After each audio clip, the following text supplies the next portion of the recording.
Bonjour à tous, c'est Franck. Donc aujourd'hui, c'est comment stopper une rumeur. Qui n'a jamais été confronté à une rumeur?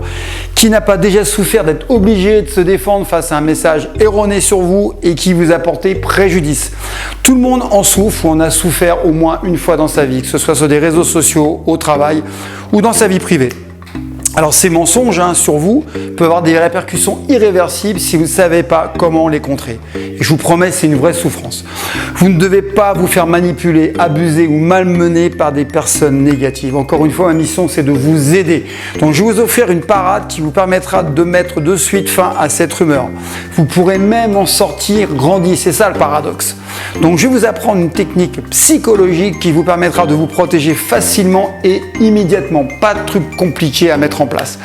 La puissance de frappe de la rumeur est le fait qu'on ne connaît pas celui qui en est l'auteur. Donc pour se reprendre, pour connaître un peu comment faire, c'est que la rumeur a besoin de 3 ingrédients. Le premier, c'est pas d'auteur identifiable. Être crédible et attiser la curiosité, elle doit plaire. En fait, c'est la base. C'est ce qui fait que ça prend. Donc si vous l'avez identifiée et que vous voyez comment elle est, en fait, vous allez voir la personne et elle s'arrêtera. Et oui, car cette personne est un lâche ou une lâche qui se cache et qui ne s'assume pas. Donc faut en jouer. On sait tous que quand on fait du mal ou quand on veut faire du mal, la notion de proximité est très importante. Des expériences et études prouvent que plus on est loin, plus on est à l'aise pour faire du mal. Et oui. Un exemple, on tirera beaucoup plus facilement sur quelqu'un qui est à 200 mètres avec un fusil qu'avec une arme de poing à bout portant. Idem, il est plus facile de tirer au pistolet que de planter quelqu'un avec un couteau. Ça, c'est les études prouvées. On incendie plus facilement quelqu'un avec un mail qu'en allant le voir, ou en lisant les choses dans les yeux. Donc, si c'est possible, contactez la personne. Donc ça, c'est le premier cas de figure où vous avez pu identifier la personne auteur de la rumeur. Donc, faites-lui simplement entendre que la rumeur est colportée, ok, mais elle est douloureuse pour vous et que son attitude est regrettable, petite et lâche, je le rappelle.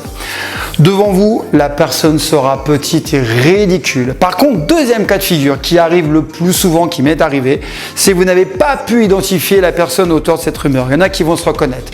Donc là, il faut renverser la situation, mais c'est beaucoup plus complexe. Il va falloir enlever de suite le crédit à cette vérité. Comment? C'est très simple. Je l'ai déjà mis en place plusieurs fois suite à des attaques sur des réseaux sociaux. C'est à vous que je parle, des gens qui m'ont fait du mal, qui ont essayé du moins. Parce qu'on affirmait en fait que j'avais acheté mon grade de ceinture noire 7e dan indonésien 5 000 €. Rien que ça. Alors 5 000, on dit « Waouh, repère s'il a de l'argent et tout ». Donc cela a plu forcément, tous les frustrés grincheux et ont partagé, ça leur a plu, ce qui a été nuisible du coup, parce que plein de personnes se posaient des questions pour ce grade et en fait, car c'était colporté par une personne du milieu des arts martiaux qui est connue. Pas de souci. Donc j'aurais pu prouver la fausseté de cette rumeur, car j'avais des photos qui prouvaient avec un Indonésien, avec des représentants, avec des témoins, que je l'avais bien passé en Hollande. Surtout pas se justifier la pire des choses, démentir est ce qu'il y a de pire. Vous donnez de la matière à l'auteur et vous incitez encore plus les autres qui partagent cette rumeur. Sans compter qu'il y en a plein qui sont contactés pour partager la rumeur. Regarde, repère s'il a acheté 5 000 €, machin, afin de nuire au maximum. Mon exemple, c'est celui de plein d'autres. Alors comment j'ai fait? Je suis là pour vous aider encore une fois. J'ai travaillé sur l'aspect crédibilité. Un des ingrédients clés, c'est l'efficacité d'une rumeur, c'est le crédit. Donc au lieu de minimiser l'intensité de la rumeur, je l'ai amplifiée. Ce que j'ai dit, c'est non, j'ai pas payé 5 000, mais 50 000 €. T'as oublié un zéro, mec. Et que en fait, c'est de l'argent qui correspond à un mois de salaire. Vous voyez, comme si je gagnais 50 000 € par mois. Voilà, j'ai ridiculisé les choses. Personne ne pouvait y croire. Du coup, cette seconde rumeur, la mienne, elle a plus de crédit. Donc, ça ne touchait plus émotionnellement. Donc, j'en rigole encore. En plus, ça efface la première de suite. Donc, ils verront que cette rumeur est ridicule, que ça ne porte pas plus d'intérêt et du coup elle va s'éteindre petit à petit et aussi vite qu'elle est arrivée.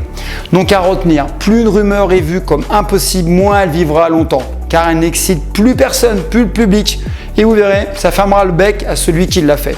Alors si vous alliez bien les techniques de psychologie, l'art de la PNL, on peut reprendre le contrôle de toutes les situations. Vous pourrez maîtriser et diriger les choses et les événements comme vous le souhaitez. En tant que coach physique et mental, je vous offre des techniques simples, faciles et appliquées de suite, qui sont basées sur la posture, le langage verbal, le non-verbal, très important. Donc tout s'apprend, tout est modifiable. Il suffit juste d'avoir le bon guide. Je dis souvent à tout le monde et à mes enfants, si vous avez un bon guide, c'est pratiquement facile, aussi facile que les mathématiques. Donc je propose énormément de formations, ça c'est une des clés, vous imaginez, parmi toutes mes formations. Donc si vous voulez en savoir beaucoup plus, il suffit de cliquer sur le lien qui est dans la description sous la vidéo et il y aura des présentations gratuites. Et vous aurez accès à plein d'outils qui vous permettront de mettre en place tout ce qu'il faut pour bloquer les situations embarrassantes et pour pouvoir progresser. Il y a beaucoup de domaines sur lesquels j'ai travaillé qui sont applicables de suite. Encore une fois, je suis là pour vous, je suis là pour le partage, je suis là pour vous aider. Et je vous dis à bientôt avec d'autres conseils. Passez une excellente semaine, à bientôt. Au revoir.